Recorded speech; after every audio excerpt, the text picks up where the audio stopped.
Publicado em Paris, em 18 de abril de 1857, o Livro dos Espíritos é o marco inicial de uma nova fase da evolução humana.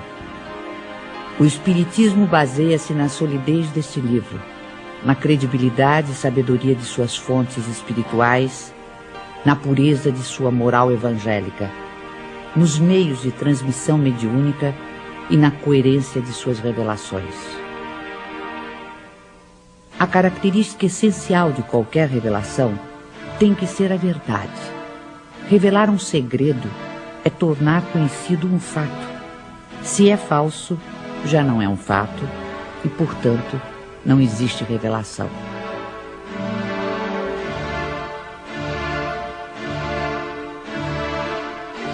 Todas as ciências que nos fazem conhecer os mistérios da natureza são revelações, e pode dizer-se que há para a humanidade uma revelação incessante. A astronomia revelou o mundo dos astros, que não conhecíamos. A geologia revelou a formação da Terra. A química revelou a lei das afinidades entre as substâncias. A fisiologia revelou as funções do organismo.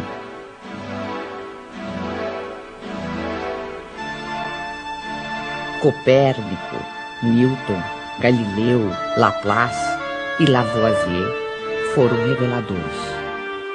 O Espiritismo, dando-nos a conhecer o mundo espiritual que nos cerca e, por conseguinte, o nosso destino depois da morte, é uma verdadeira revelação, na acepção científica da palavra.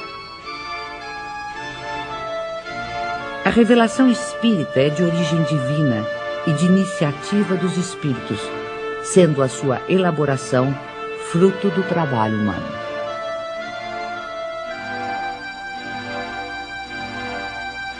Obedecendo a uma sequência histórica, a primeira revelação divina teve sua personificação em Moisés, a segunda no Cristo. A terceira não a tem em um só indivíduo. Aí está um caráter essencial de grande importância. A revelação espírita, ou terceira revelação, é coletiva no sentido de não ter sido dada como privilégio a pessoa alguma. Foi espalhada simultaneamente por sobre a terra a milhões de seres humanos de todas as idades e condições.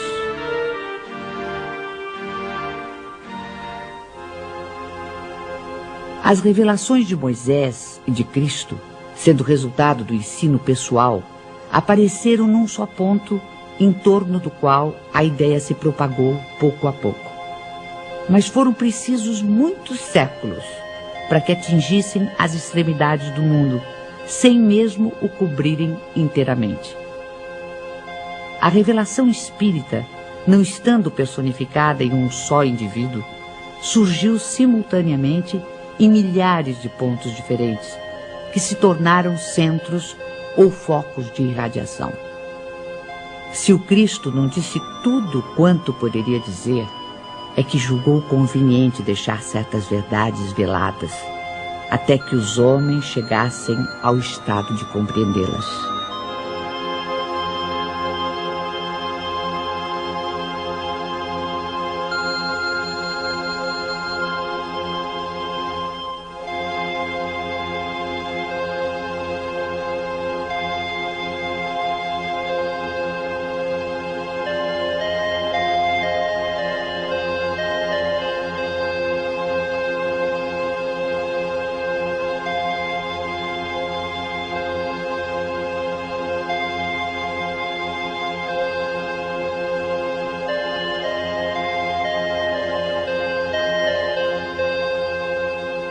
Mas quem toma a liberdade de interpretar as escrituras sagradas?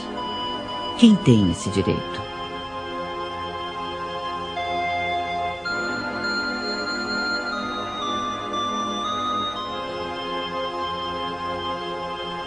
Neste século de emancipação intelectual e de liberdade de consciência, o direito de exame pertence a todos, cientistas, religiosos, filósofos e pesquisadores.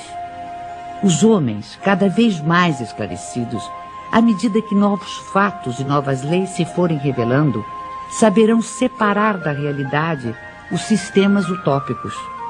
Ora, as ciências tornam conhecidas algumas leis.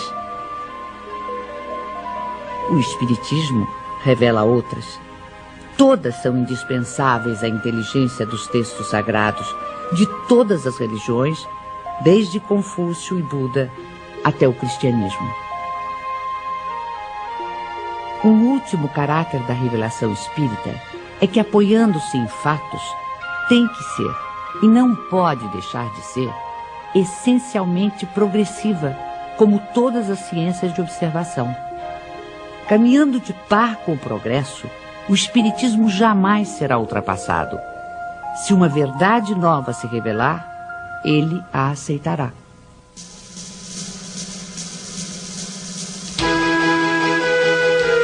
Hoje, mais de 100 anos depois da publicação de O Livro dos Espíritos, nenhum dos princípios fundamentais do Espiritismo foi abalado.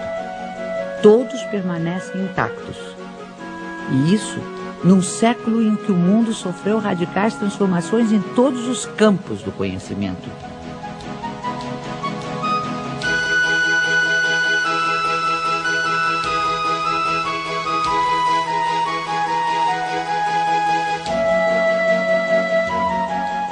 O que se pode observar é que o desenvolvimento da ciência se processa justamente na direção dos princípios espíritas.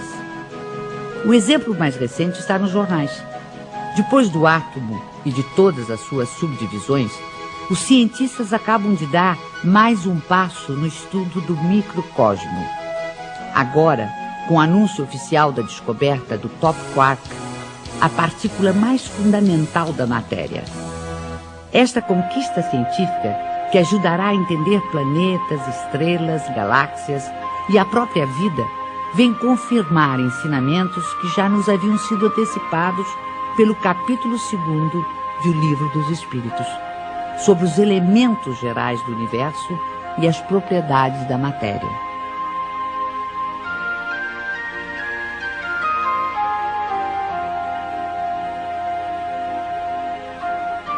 Além de O Livro dos Espíritos, outras obras básicas compõem a codificação espírita. O Livro dos Médiuns, o Evangelho segundo o Espiritismo, o Céu e o Inferno, e a Gênese desenvolvem, aprofundam e consolidam os princípios do Espiritismo. Todos esses princípios, que resultam dos ensinamentos dos Espíritos, foram sistematizados e codificados por Allan Kardec. Hippolyte Léon Denisard Rival, que mais tarde viria a adotar o pseudônimo de Allan Kardec, nasceu na cidade de Lyon, na França, no dia 3 de outubro de 1804. Com a idade de 10 anos, seus pais o enviaram para estudar em Yverdon, na Suíça, onde se localizavam um dos institutos de ensino mais famosos e respeitados em toda a Europa. Fundado pelo educador suíço Johann Pestalozzi, o instituto era uma espécie de escola modelo, admirada pela aristocracia, altas personalidades políticas, científicas, literárias e filantrópicas. Depois de haver concluído seus estudos em Yverdon, Rival tornou-se conceituado mestre, não só em letras como em ciências. Distinguindo-se também como notável pedagogo, publicou diversos livros didáticos e contribuiu com planos e métodos para a reforma do ensino francês. Esta longa experiência pedagógica habilitou o professor Rival para outra tarefa, a codificação do Espiritismo. Aos 65 anos incompletos, vitimado por um aneurisma, Allan Kardec faleceu em sua casa enquanto trabalhava. 31 de março de 1848. Em Hydesville, dos Estados Unidos da América, manifestações de forças inteligentes intervindo no plano físico assinalam o surgimento do espiritismo através da fenomenologia mediúnica. A seriedade desses acontecimentos teve imensa repercussão até mesmo na Europa. Os fenômenos ocorreram numa tosca cabana, residência da família Fox, adeptos da Igreja Metodista. No primeiro diálogo registrado entre as irmãs Fox e o espírito de um mascate de nome Charles Rosbach, usaram-se letras do alfabeto para a formação de palavras, mediante convenção de que a cada letra corresponderia a determinado número de pancadas. Estava, portanto, descoberto o processo adotado para as comunicações entre os dois mundos. Pode-se dizer que o fenômeno das mesas girantes, que se seguiu aos acontecimentos de Hydesville, preparou o advento do espiritismo, despertando o interesse dos homens de ciência, dentre eles o professor Ribard ou Allan Kardec.